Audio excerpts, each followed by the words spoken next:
Welcome to Discover Movies. तो दोस्तों आज मैं एक्सप्लेन करने वाला हूँ एक स्पेनिश हॉरर फिल्म को जो कि 2017 में रिलीज हुई थी और इस फिल्म को सबसे ज्यादा खतरनाक फिल्म बताया गया है। वेरोनिका फिल्म को डायरेक्ट किया है पेको प्लाजा ने, जिन्होंने रेक जैसी बढ़िया सीरीज बनाई है और रेक सीरीज के सारे पार्ट्स की एक्सप्लेनेशन मैं ऑलरेडी कर चुका हूँ, जिनका लिंक आपको डिस्क्रिप्शन और आई बटन में मिल जाएगा। वेरोनिका फिल्म ट्रू स्टोरी पर बेस्ड है और उस पर भी एक वीडियो मैं ऑलरेडी बना चुका हूँ, link is in the I button and the description. Veronica film के अंदर वेरोनिका के पिता की मौत किसी कारणवश हो जाती है और फिर वेरोनिका की माँ एक बार में लॉन्ग आवर्स तक काम करती है ताकि वो अपनी फैमिली को सपोर्ट कर सके और कुछ एक्स्ट्रा कैश कमा सके। लेकिन इस बीच कुछ चीजें गलत हो जाती हैं जो कि आपको आगे पता चलेगा।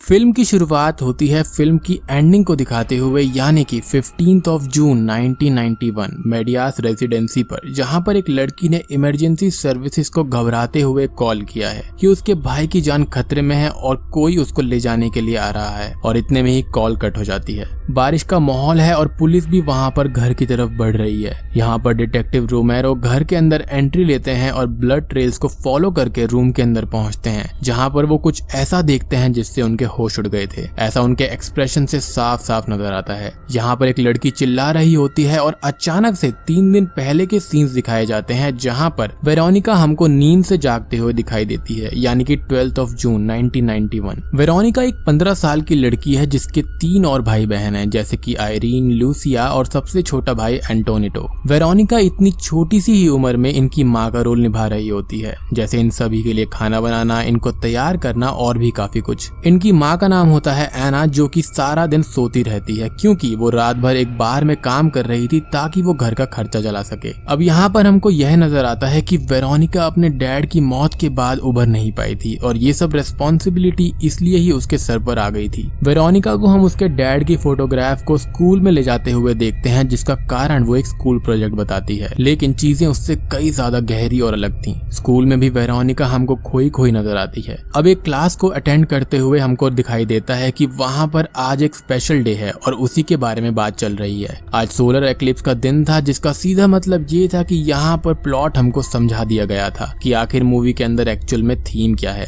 तो एंशिएंट टाइम्स में माना जाता था कि सोलर एक्लिप्स के दौरान डार्कनेस लाइट को ओवरकम कर लेती है और ये एक परफेक्ट टाइम होता है सैक्रिफाइस के लिए। अब पूरा का पूरा स्कूल टेरेस पर सोलर एक्लिप्स देखने जाता है, लेकिन वेरोनिका के साथ उसकी 2 दोस्त यानी कि डायना और रोजा नीचे बेसमेंट में जाती है वीजी बोर्ड रिचुअल परफॉर्म करने के लिए। इनका मेन पर्पस था डायना के मृत बॉयफ्रेंड की स्पिरिट से कांटेक्ट करना, लेकिन डायना उसके बॉयफ्रेंड से जुड़ी हुई कोई भी चीज लेकर नहीं आई थी, पर वेरोनिका अपने डैड की फोटो लेकर आई थी जिससे ये वीजी बोर्ड खेलते हैं। तीनों दोस्त एक ग्लास को प्लानचेट की तरह इस्तेमाल करके किसी स्पिरिट से कांटेक्ट करने की कोशिश करते हैं और मीनवाइल टेरेस पर सब सोलर एक्लिप्स को शुरू होते हुए देखते हैं, जिसका मतलब ये था कि डार्कनेस अब लाइट को टेक ओवर कर रही है। तीनों लड़कियों में से वेरोनिका को छोड़कर रोजा और डायना को ग्लास बहुत ज्यादा गर्म फील होता है। अब जैसे ही एक्लिप्स पूरी तरह सूरज को ढक देता है, तभी वेरोनिका ने ग्लास के ऊपर ही उंगली रखी हुई थी, जो कि सूरज के ऊपर आकर रुक जाता है और ग्लास टूट जाता है, जिससे उसका खून सीधा सूरज पर गिरता है और पूरे बोर्ड पर आग लग जाती है। कैंडल्स बुझ जाती हैं और जब वो देखते हैं तो वीजी बोर्ड 2 हिस्सों में बांट दिया गया था, जैसे एक सूरज और दूसरा चांद। सूरज ब्लड से ढक गया था, जिसका मतलब ये था कि ईविल यहीं पर रुक गया है और वो सक्सेसफुल रहा वेरोनिका को अपने काबू करने में। वेरोनिका अब अनरेस्पॉन्सिव हो जाती है और रोजा के कान में एक बात विस्पर करती है, जो कि इतनी ज्यादा खतरनाक थी कि रोजा और डायना दोनों ही डर जाती हैं। अचानक से वेरोनिका बहुत तेज चिल्लाती है। उसका मुंह इतना ज्यादा वाइड ओपन था कि नॉर्मल लोगों के लिए ऐसा करना काफी मुश्किल था। इसका मतलब ये था कि ईविल वहीं पर रह चुका है, मीनिंग वेरोनिका से खुद को डार्कनेस ने अटैच कर लिया था। वहाँ बेसमेंट की सारी लाइट्स ब्लास्ट हो जाती हैं क्योंकि वो एक डेमोनिक आवाज में चिल्लाती है और वो फिर से पास आउट हो जाती है। इसके बाद वेरोनिका की आंख खुलती है स्कूल के नर्सिंग रूम में, जहाँ पर नर्स उसको यह बताती है कि शायद आयरन डेफिशिएंसी और स्ट्रेस के कारण से ऐसा हुआ है। अब स्कूल से बाहर निकलकर एक नन वेरोनिका को देखती है और यह नन जानती थी कि किसी डार्कनेस ने खुद को वेरोनिका से जोड़ लिया था, पर अब घर पहुंचकर वेरोनिका को धीरे धीरे एहसास होता है कि किसी ने उससे खुद को अटैच कर लिया है। जैसे जिस बैग में वीजी बोर्ड था, उस बैग का खुद पे खुद ही अपनी जगह जगह से हटकर कहीं और पर मिलना।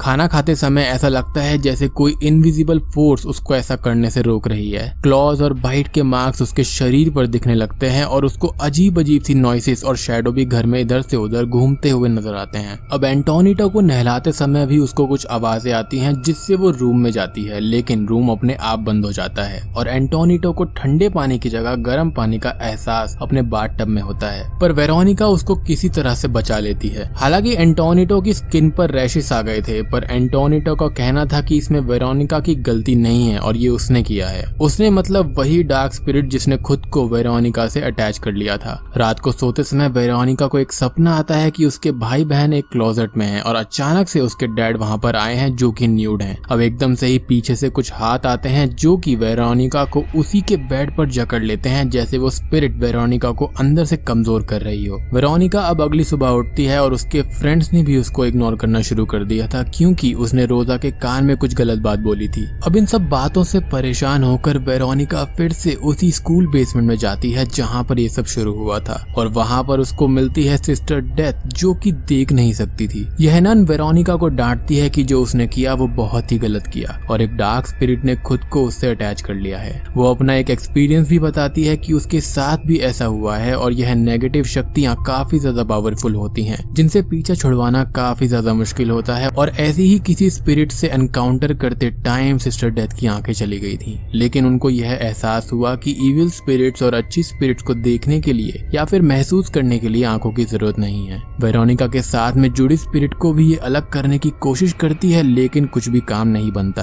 और तब सिस्टर डेथ ये कहती है कि जो उसने शुरू किया है वो उसको खत्म करना होगा, यानी कि वीजी बोर्ड में एक रूल होता है कि आप गुड बाय कहे बिना गेम को एंड नहीं कर सकते और इन्होंने तो बिना गुड बाय कहे ही गेम खेलना बंद कर दिया था। सिस्टर डेथ यही कहती है कि वेरोनिका को अपने भाई बहनों को बचाना होगा क्योंकि यह डार्कनेस एक लिविंग सोल चाहती है। घर पर आकर वेरोनिका प्रोटेक्टिव सिंबल्स को ड्रॉ करके हर रूम में लगा देती है ताकि उसके भाई बहनों को कुछ ना हो, लेकिन वो डीमन ऐसा परछाई आकर उन सभी सिंबल्स को जला देता है। लूसिया को वो स्पिरिट्स आकर मारने की कोशिश करती है और जब वेरोनिका जाकर उसको बचाने की कोशिश करती है तो लूसिया को लगता है कि वो वेरोनिका ही है जो उसको मारना चाहती है। अब वेरोनिका मेन डोर के सामने एक क्रॉस को लेकर खड़ी हो जाती है ये सोचकर कि वो इविल यहाँ पर आ गया है, लेकिन सरप्राइजिंगली वो उसकी खुद की ही माँ होती है। वो वेरोनिका को डांटती है कि वो बड़ी हो चुकी है और ये सब चीजें उसके भाई बहनों के लिए ठीक नहीं है। उसी रात वेरोनिका जब सोने जाती है तो उसको एक ड्रीम आता है कि उसके भाई बहन उसको काट रहे हैं और तभी उसका माँ का हाथ आता है और एक इविल हैंड के रूप में वेरोनिका के प्राइवेट पार्ट को टच करता है जिससे वहाँ पर ब्लड आ जाता है। वेरोनिका सोकर उठती है और अब इसका मतलब ये था कि इविल ने फोर्सफुली वेरोनिका का फर्स्ट पीरियड करवाया है।